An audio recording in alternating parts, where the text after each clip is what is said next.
Biglaan ngang umuwi si mama dito sa bahay at pagkadating nga niya ay nagpabunot na siya agad ng puting buhok sa ulo niya dahil aalis din siya mamayang alauna. May meeting nga sanang pupuntan si mama dito sa aming barangay para sa mga asosasyon yata yon ng mga OFW, kaso hindi natuloy dahil hindi nga nakarating yung taong siyang magme-meeting sa kanila. By the way, tuwing nauwi nga si mama dito sa bahay, ito nga palagi kong ginagawa. Binubunutan ko siya ng mga puting buhok dahil sobrang dami na nito, lalo na kapag ilang linggo ko na siyang hindi nabubunutan.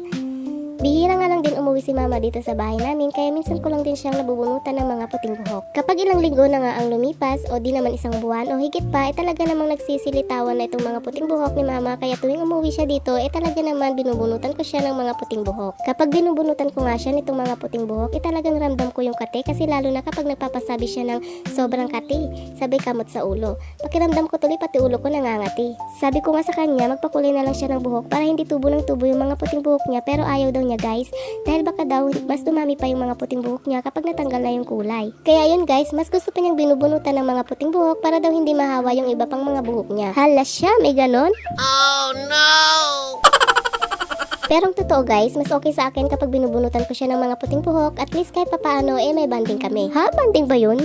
Char!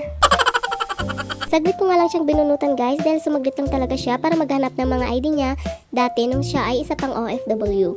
Pero mga nakita niya puro mga cards lang. Masyadong matagal na din kasi yun guys, 20 years nang nakakalipas guys nung umuwi si mama galing Hong Kong, kaya wala na talagang naitago. Tinanong ko nga pala si mama about sa passport niya, pero sabi niya tinapon daw ni papa. Hala pa, bakit mo naman tinapon? Oh no! Ayun naman pala, kaya naman pala niya tinapon dahil nalaman niyang nag-a-apply pala ulit si mama para magtrabaho sa abroad. Talagang sinigurado na ng aking Podrakels na hindi na makakaalis si mama. Ay, apakasweet mo naman pa.